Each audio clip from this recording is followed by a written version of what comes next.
Welcome to the Bewilder nuclear power plant.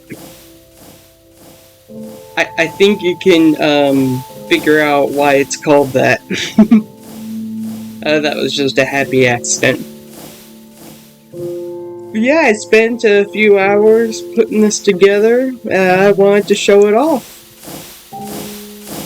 Starting down here is the core, the nuclear reactor itself.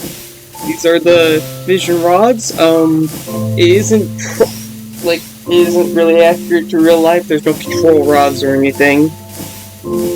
Basically, the whole process starts here with nuclear fuel, which, if this was a survival world, you could build a factory to produce this nuclear fuel indefinitely. But I didn't want to build all of that. I just wanted to build a power plant.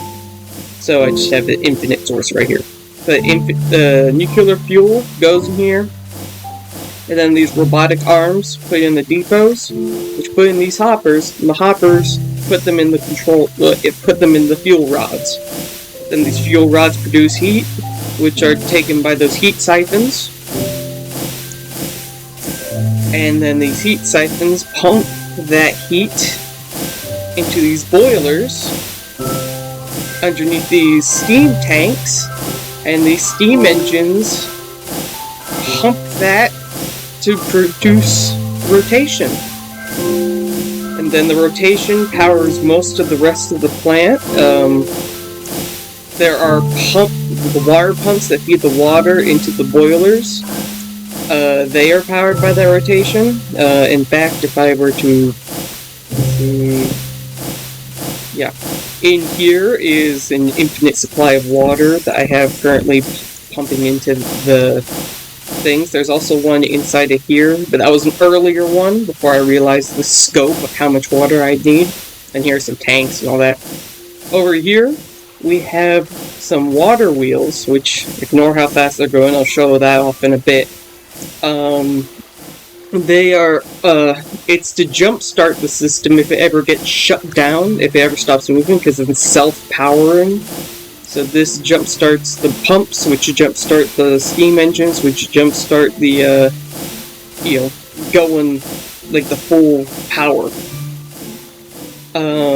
Speaking of which, the control for all that, the brain of the operation is right here.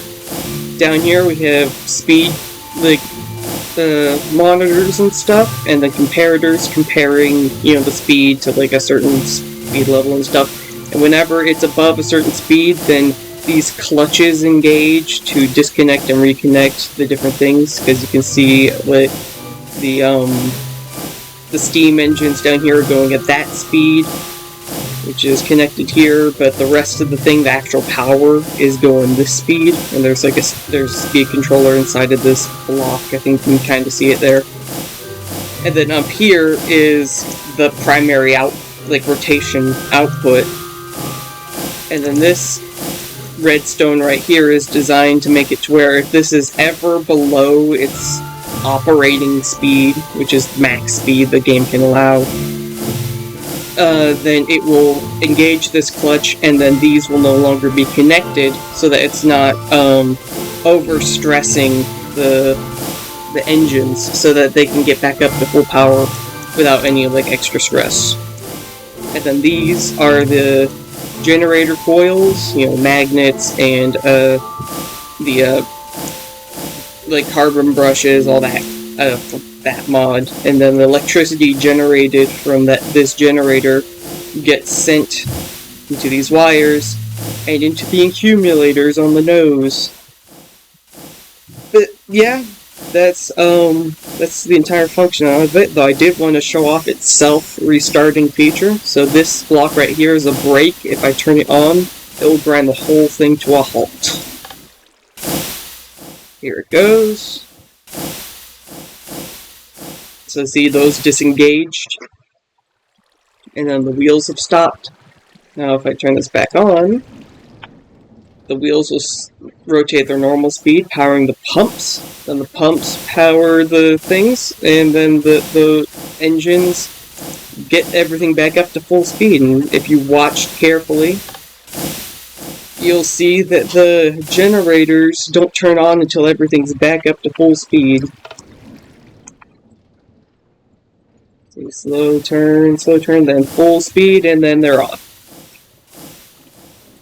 But yeah, this whole thing, I'll make a schematic for it, hopefully.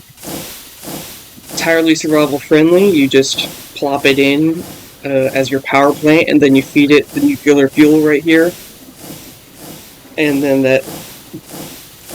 the heat from this powers these, yeah.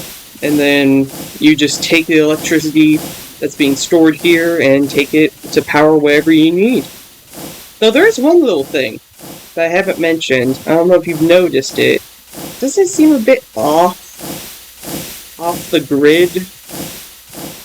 That's right. The whole thing is a physics object. It's not actually... Well, it is a build, but it works off physics. So I can throw it in the air and it's gonna fall down. So I can make a flying ship, insert this thing into it, and it will power that flying ship. Which, in the case of the flying ship, you need the ender tank right here. Which ender tanks... ender chest, sorry. Well, this mod's ender chest. If you get two of the same wavelength, so black for this chest, and then you put something in one chest, it'll appear in this other chest. So that's, you build a factory somewhere in the world, fill up your ender chest with the fuel, and the fuel gets sent to the system and powers the flying ship or whatever. But yeah, I wanted to show this off. I worked on it for quite a bit. Come on, self-right. There you go. Oh, don't tip over. Yeah, I think I'll be building like a flying ship around it, and then when I'm done with that, I might show that off too. But other than that, thank you for watching. If you have any questions, leave them in the comments. Talk to you later.